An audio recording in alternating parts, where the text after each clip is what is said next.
रे आज घरोई आंब आचार बनाऊँगी। आपण मानू भिडियोटी भल लगे लाइक शेयर कमेंट करने को जमा भी भूलें। तो आसतु बनइबा। तो ये मु 20 केजी आंब नहीं आंब को भल भाव धोई नवा धोईकी आंब को सफा कपड़े पोछिकी टे हल्का रखीदे रखी सारापर सरू सरू भाव आपण मैंने जो भाव काटिपर आंब को मुझे रकम सरू सरू भाव भल भाव काटी आंब को देखिपे। तो काटी साइला आंब को गोटे सुखिला पात्र रखा मुझे बाल्टी रे रखी जेहेतु एत सारा आंब बाल्टी की भल भाव धोईकी पोछि देइछि। से आम लुण आ हलदी दबा हलदी ये मुझे 200 ग्राम लुण नहीं 1 केजी। तो भल भाव मिसईकरी आम राति सारा घोरेकी आंब को रखीदबा।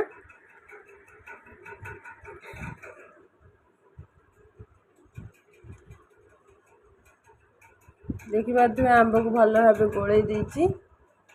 आपण भी यही भाव भल भाव मिसातु आंबरे हलदी लुण। तो आपको एबे सुखेइबा छात उपरे सुखेइबा भल भाव गोटी गोटी करी लगी लगी सुखेइबानी। तो भल सफा कपड़े सुखेइबे जेमिति कि आंबरू राति सारा भिजिकी रही जो पानी जमी छाड़ी जीवो। ये मोर 2टा बाल्टी होती आउ गोटे बाल्टी भी सुखेदेवी।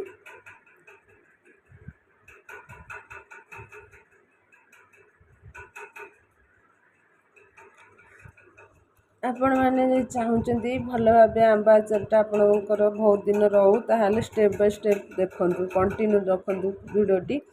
तो देखिपे गोटाए खरा खाई सुखी सारापर आउ गोटे खरा मुझे आउ गोटे खरा खाई सारापर बढ़िया से सुखी जाइए आंबटी। जी मु आंब काटी आंबटा सुखी सारापर पूरा अधा हो भल भाव भी सुखी जाइए। आमको यही भाव में सुखिला आंब दरकार थिला। एबे आमे सब मसला प्रस्तुत करवा। तो सांग मैंने एबे मसला नबा मसला पाई मु नेछि देखि पारथिबे पान मधुरी मु एडी नेछि 200 ग्राम। ताको भल हल्का रोस्ट करिया हल्का रोस्ट करी ग्राइंडिंग करिया दरदरा रखिबा फाइन ग्राइंडर करिवे नहीं। देखिए मोर रोस्ट भाजी सारा पर एबे मु कौन करमी धनिया नहीं 200 ग्राम धनिया को भल भाव भाजी दबा।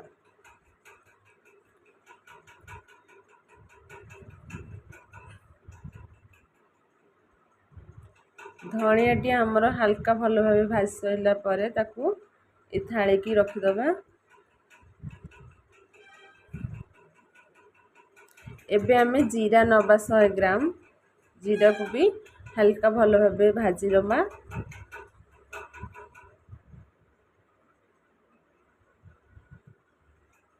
जीराटा आमर भाजी हो गला ताकू भी खाली पात्र रे आमे रखीदबा। हल्का खेलई देले कौन हम ना टे ठंडा हो ग्राइंडिंग करने भल हम। तो ये हलदिया सोरिष आम नबा सोरिष मुझे 300 ग्राम से मेथी नहीं 200 ग्राम आ कला सोरिष नहीं 200 ग्राम भल भाव आपको आम भाजवा हल्का भाजवा। से किसी तेजपत्र देइछि देखिपे आपण मैंने चाहिए भी तेजपत्र दे पारे ना स्किप भी करें।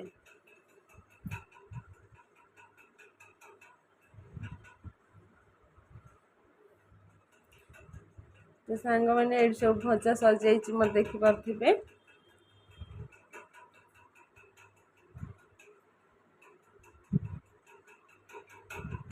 एबे आमे सुखिला जार रे सब किछि मसला देकरी ग्राइंडिंग करवा दरदरिया करिक ग्राइंड करेंगे।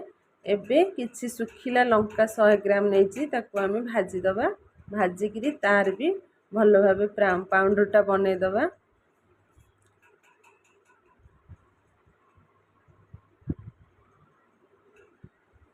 देखिपे ग्राइंडिंगटा हो जाइए एरकम दरदराटा रखिले आचारटा भल हम।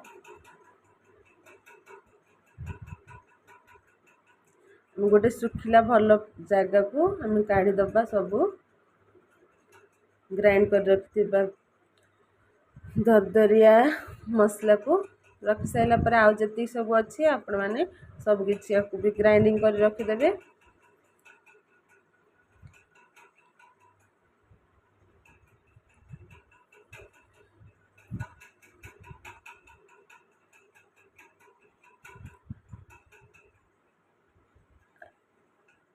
आपको सब ग्राइंडिंग कर रखि सारा पर भाजी रखि सुखिला लंका आम एक ग्राइंडिंग करदे। देखिपे सुखिला लंका भी ग्राइंडिंग आम हो सारी तो अलग जगार आम रखा कहीं राग कम बेसी देखिकी दबा से अलग अलग रखा पड़ो। एबे कौन करवा ना गोटे कड़े नहीं जावा से आम सोरष तेल देदेवा। सोरष तेल मुझे 2 लीटर नहीं सोरष तेल भल भाव गरम हवा पर्यटन छाड़देवा। आउ गोटे पात्र में हल्का अल्प सोरष तेल 100 ग्राम नहीं से कला जीरा देदेवा। कला जीरा दे सारा पर आम चीनी दबा। चीनी मुझे 1 केजी नहीं आपण चाहिए कम बेसी नहीं पारे आपण हिसाब से आप बेसी मीठा चाहूे तो अधिका ने मु 1 केजी नहीं तो यरकम चीनी की हल्का भाजी नवा तो सी सीरा टाइप हो देखिए सीरा टाइप हो गला। चीनीटा एठी आमर सोरष तेल भी गरम हो जाइए। सोरष तेल को आम तले रखिदबा फैन रे जेहेतु सोरष तेल टिके हल्का उषुम थी से आम टे हेंगू पकड़ा सोरष तेल रे हल्का ठंडा हो गले से ही आपण मैंने हेंगू टे पकईदेवे। अधिका गरम थी पकेबे ना पोड़ीज। तो देखिपे चीनीटा मेल्ट हो सारापर से सुखी जाइए जो आंब आम रखी से अल्प किसी आंब दे एरकम भल भाव गोलैदबा। तापर एठी जो आम मसला सब रखी से मसला आम लंका गुंड देदेबा। मु लंका गुंड ये 1/2 केजी नहीं लाल लंका गुंड तो से आम दबा ये भाजिकी कुटी रखि लंका गुंड घर लंका गुंड से दबा हलदी। हलदी फेर देदेबा 100 ग्राम तो लुण देदेबा 1/2 केजी। जेहेतु आम लुण मिसईलु आगुरी से लुणटी पानी रे तो रहीगला ना अधा से लुण दवाई पड़ो स्वाद अनुसार। एबे मु जुआणी नहीं जाइए अल्प किछि आपण मैंने चाहिए भी जुआणी की स्किप करें तो मुझे जुआणी नहीं जाइए। तो सब मसला भल भाव मिक्स करदबा। मिक्स कर सारापर से ठंडा हो जाइए जो सोरष तेल सेटा को एबे आम दबा देकरी मसलाटा को भल भाव गोलैबा। मसलाटा को तेल गोले सारापर कि समय पर देखिए मसलाटा टी हल्का फुल जी थी डबल हो मसलाटा। तो सबू ए सोरष तेल देकरी मिसईदबा मसलाटा भल भाव मिसईबे नहले लुण गोटे जगार हलदी गोटे जगार ये टाइप रही जाइए आचार टी जमा भी भल लगे। तो ये देखिपे भल भाव मसला को गोले दे सारी आहरी भल भाव गोलैया पड़ो जेहेतु अधिक क्वांटिटी रे बनाऊँगी तो से तो परिश्रम करने को पड़ो। आमर ये देखिपे मिसीगला तेल सहित मसलाटा भल भाव मिसीगला। तापर एबे कौन करवा ना सुखे रखि आंब को आम देदेबा ए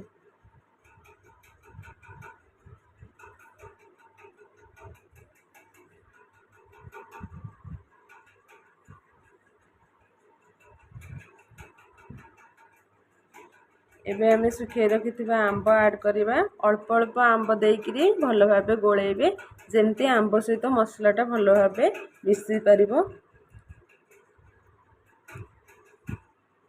धीरे धीरे बनइबे कहीं जेहेतु लंका गुंड पड़ी देहर छिटकिबार संभावना अच्छी धीरे धीरे करेंगे। ତ ଏରକମ ଭଲ ଭାବେ ଆମ୍ବ ସହିତ ମସଲାକୁ ଗୋଳେଇବେ।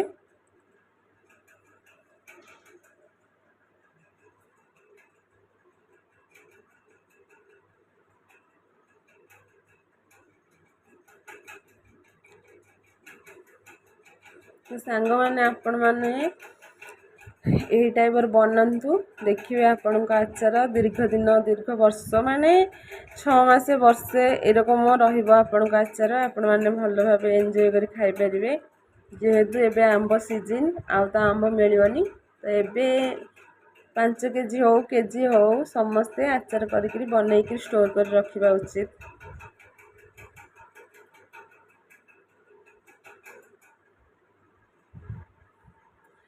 ଏବେ ମୋର ଆଚାରଟି ବନା ସରିଯାଇଛି। ଏବେ ଆମେ ଗୋଟେ ଭଲ ସଫା ବୋଟଲରେ ରଖିବା। ସଫା କାଚ ଜାର୍ ବି ହେଲେ ଚଳିବ, ଆପଣମାନେ କାଚ ଜାର୍ ବି ରଖିପାରିବେ। ନହେଲେ ଆପଣମାନେ ପ୍ଲାଷ୍ଟିକ୍ ଜାର୍ ଭଲ ଭାବେ ଧୋଇକିରି ତାକୁ ସଫା କରିକିରି ଖରା ଦେଇଦେବେ। ତାପରେ ଯାଇକିରି ଆମ୍ବ ଆଚାରଟାକୁ ରଖିବେ। ଆମ୍ବ ଆଚାରରେ କୌଣସି ପ୍ରକାର ପାଣି ହାତ କି ଅଇଁଠା ହାତ କିଛି ବି ଲଗେଇବେନି। ତା ଦ୍ୱାରା କ'ଣ ହୁଏ ନା ଆମ୍ବ ଖରାପ ହେଇଯିବ। ଆପଣମାନେ ଭଲ ଭାବେ ଯେତେବେଳେ ବି ଆମ୍ବକୁ ଆଚାର ଖାଇବା ପାଇଁ ଇଚ୍ଛା ହେବ, ଆପଣମାନେ ଚାମଚ ଦ୍ୱାରା ନେବେ। ଆଉ 2 ଦିନରେ 3 ଦିନରେ ଥରେ ଖରା ଦେଲେ ଆପଣମାନେ ଆମ୍ବ ଆଚାରକୁ ଓଲଟ ପାଲଟ ଟିକେ କରିବେ ଚାମଚ ଦ୍ୱାରା, ଯାହାଫଳରେ ମସଲାଟା ଟିକେ ଏପଟ ସେପଟ ହେଲେ ମିଶିଯିବ କେଇ ଦିନରେ। ଆଉ ଆମ୍ବ ଆଚାରରେ ବେଶୀ ଟିକେ ତେଲ ଦେଲେ ଭଲ। ତ ଏବେ ଦେଖିପାରୁଥିବେ ଏତିକି କ୍ୱାଣ୍ଟିଟି, ତେଲ ଜରିଗଲା ପରେ ଭଲ ଭାବରେ ହେଇଯିବ।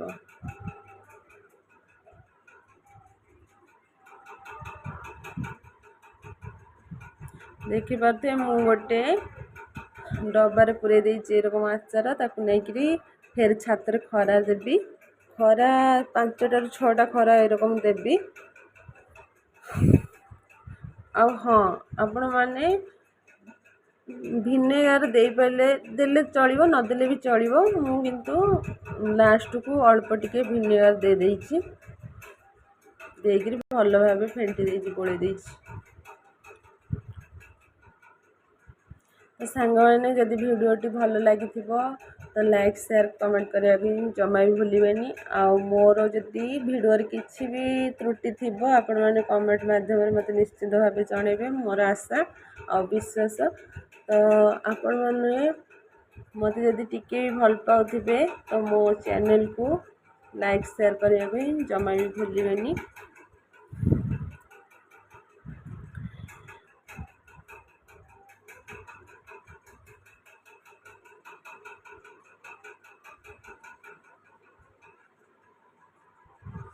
ତ ସାଙ୍ଗମାନେ ରହୁଛି, ଆଜି ପାଇଁ ତ ଏତିକି। ଫେର ଆସିମି ଆଉ ଗୋଟେ ନୂଆ ଭିଡ଼ିଓ ନେଇ ଆପଣମାନଙ୍କ ପାଇଁ। ରହୁଛି, ଜୟ ଜଗନ୍ନାଥ।